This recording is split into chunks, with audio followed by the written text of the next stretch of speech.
Hey guys, how you doing? Welcome to the Academy Answers podcast, where we talk about happiness, success, full potential. This is a podcast where we answer the questions in the area of personal development. People reach out to us. We have an audience on social. We have an audience on our email list. People reach out to us. We have built that audience over time. People reach out to us to ask questions that we answer based on experiences, based on the knowledge we have, based on the many different failures, because a lot of times people think that we teach because we are perfect, but that is the absolute opposite. We teach because we're imperfect and we have made the mistake, and we want to help other people to see what we have seen without going through the trauma and the turmoil and the problems and the heartaches. Because as Muhammad says, it takes a man about 75 years to learn how to live on their own, and by that time they would have already being dead or almost dead. So we believe in standing on each other's shoulders. That's why schools are here. That's why courses are here, because somebody has gone it before. Either somebody have taught them, or they have gone out there and ventured to figure it out, and they have made the mistakes and they have corrected themselves and have documented it and say, okay, this is the way, this is what works, this is what you shouldn't do, this is what you should do. So we are a part of that community that transfer knowledge. We believe that the best use of life is to pour life into lives. So if we can use our life, our experiences, our ambitions, our desires to inspire, to impact, to improve something that we have benefited from, then we will go towards the universal law of you must pour back into something that you withdraw from. Because if you keep withdrawing from, for example, a bank account that you put nothing into, one day it will go dry. One celebrity was going bankrupt after making $11 million 1 year, and they asked her accountant, why is it that you never informed her that she was going to go bankrupt? He says that, well, you know, that I thought was common sense for her, that if you keep spending and you don't earn, then you will run out of money. That's the same thing with life. If you keep taking and you don't give, then you will run out of resources, you will run out of everything, energy, whatever it is that you're pulling from, you have to put back something in it. So this question is, I am a broke beginner, how do I get going? That sounds like an internet marketing question. A broke beginner, how do I get going? It's kind of wide, but I will try my best to understand it, to give my 2 cents on it, to give my perspective on it. By broke beginner, how do you get going? I suspect you're saying that you want to go into business, you want to do something to uplift your life in terms of establishing a business, because that sounds like a business question. I'll go at it from the perspective of a business, and most of it can be applied to your life, whether the business is you going to work somewhere, a job, whatever it is. And I'll touch on about 3 or 4 points that you will actually can use to start your journey. And the first thing is, your attitude determines your altitude. Your attitude determines your altitude. I remember I was working at this place. It's about my second job. I was working at this insurance, this holding company that was the head company for about 5 different companies, and my desk was at the front downstairs, and there was a security, and then when the security buzzed you into the office, I was sitting right there. I'm from the country, rural parts of Jamaica. So as you hear my accent, I'm not American. I am Jamaican, and I'm from the rural part of Jamaica. People say, oh, your accent is, are you British? Or people are confused about my accent a lot of times. But going into the city, the big city to work, this is my second job, I didn't sound like them. And my dialect was deeper. It was more country, and it was rough. It was deeper. So I was at the front of his office, and he was of the opinion, he was telling my immediate supervisor that I don't fit the front of the office. His clientele cannot relate to my sound. And he wasn't, I think what really was bad is that he wasn't trying to move me from the front. He was saying like, get rid of him. So I'm saying that, okay, you have somebody, you don't have any problem with their work, and any stated problems at least, now that we know of, we were doing well. And you're not saying that switch them around with someone else in the office, let them sit at a different position or whatever. Because it was one computer system, any computer could go on anything. So you're saying like move them around, put this person up here, but you're saying that, you know, get rid of him.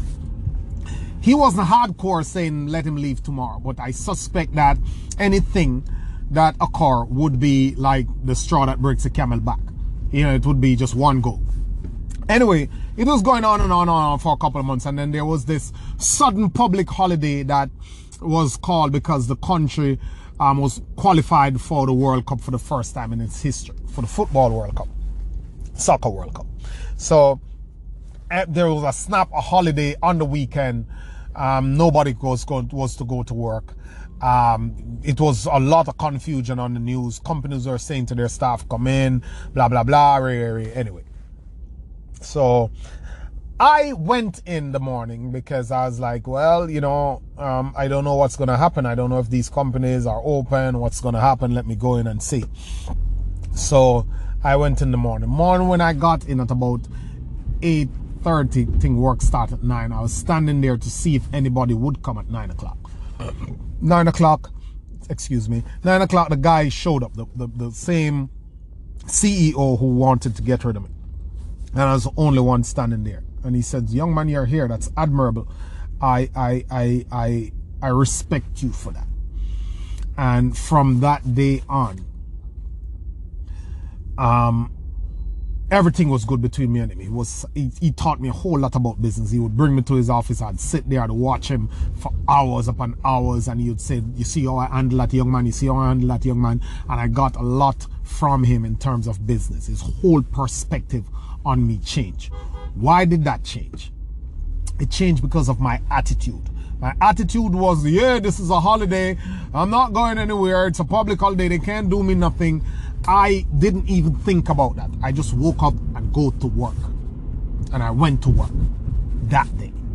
And that allowed me to not secure my paycheck, because you know what? I was living with mom. I was fine. I was okay. I could get along. If he said to go home tomorrow, I wouldn't be on the street. And all that money is gone now. I don't have anything that I got from that money right now with me. It's a long time ago. I never started a business that I still have from it. It's not following me, that paycheck, in any way, shape or form. I never buy a house. I never did anything out of it. So that's done. But the business lessons and the skills that he taught me are still with me. It has brought me to where I am and will be with me forever. And it's because of my attitude why I still have those things. Because my attitude was to go that day, and then I stood out to him, and then he decided that he would offer me training. He would show me different things and teach me different skills about business. So as somebody who's starting out, whether you're young, leaving college, whether you want to go in business, and you're starting out fresh, your attitude. What's your attitude towards work? What's your attitude towards people? What's your attitude towards problems? What's your attitude towards failure? Are these attitude, the block of attitude that you have, are they success based? Are they the right outlook and perspective to get you to where you want to get to? Like, are you going to run into the first stumbling block and turn back and say, oh, I can't do this, maybe it wasn't meant for me? Or are you going to be persistent? Are you going to get in early like I did when I was younger, when I started doing business early, and I got early wins, and I thought I knew everything when I knew nothing, and didn't want to network with people who were at a higher pay grade. I'd like to stay in my comfort zone with the people who are earning less or earning the same, and then we live it up and never had any growth plan. Are you going to be that person that I was? just making money and thinking that I know it all and I got the formula, and I never was realizing that I was in a sweet spot, and it wasn't so much that I was good or I was skilled, but it was just that it was playing for me. And when it stopped playing for me for 2-3 years in a row, I went into depression. I went into had anxiety attacks. I was depressed. I started to lose my zest for life and all that stuff.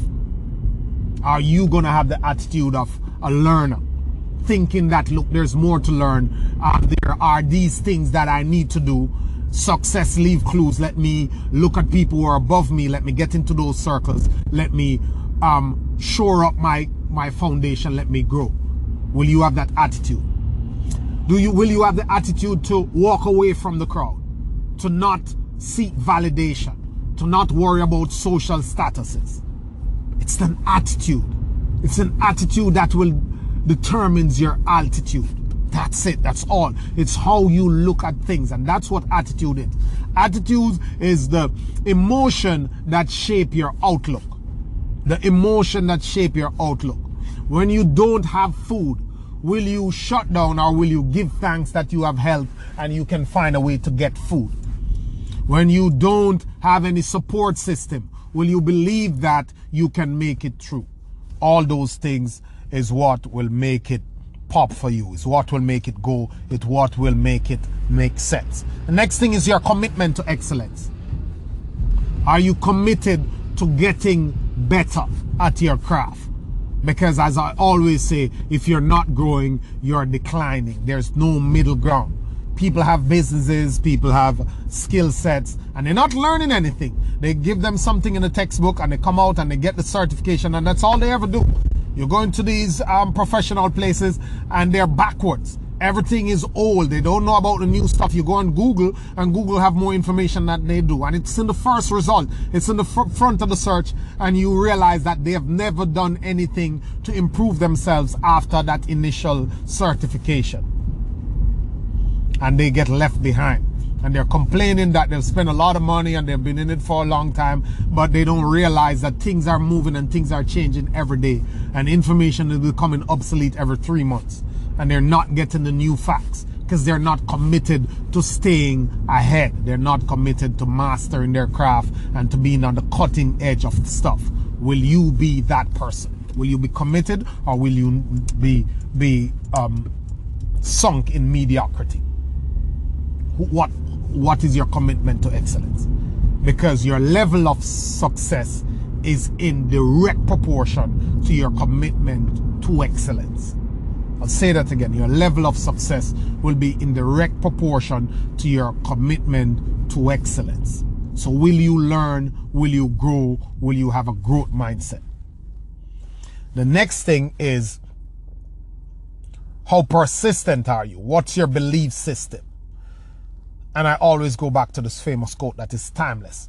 If you think you can, or if you think you can't, you're right.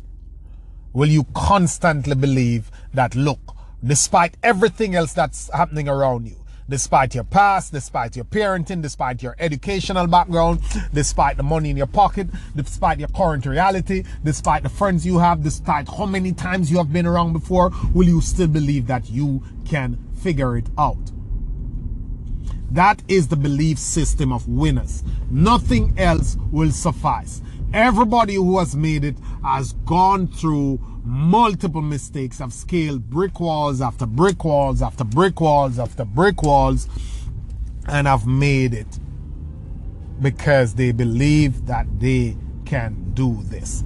And the last thing I'll leave you with is that every successful person starts with a belief system that where I am is not where I have to be, and I have the ability to change it. Where I am is not where I have to be, and I have the ability to change things for myself. That's it. That's the belief system that successful people have, and they live by it, and they never let up until they figure it out. You can figure it out. You just have to be determined that you will. You will not stop, because there's a major difference between those who are successful and those who are not. And as I said before, that difference is successful person thinks a different way. They think that this is where I am, this is what I want, I don't have it now. How do I get it? Who do I learn it from? And how do I ensure that I continue until I make it happen? And that's what you have to focus on as a beginner. You can be broke, but you don't have to be poor, because poverty is a mindset. Poor is a mindset. Broke is a circumstances. And you can fix that. You can determine that you are going to go on that journey. And trust me, if it takes you 10 years, it will be far better than spending 50 years living a mediocre life. Have a good day, guys. Always a pleasure. Thank you.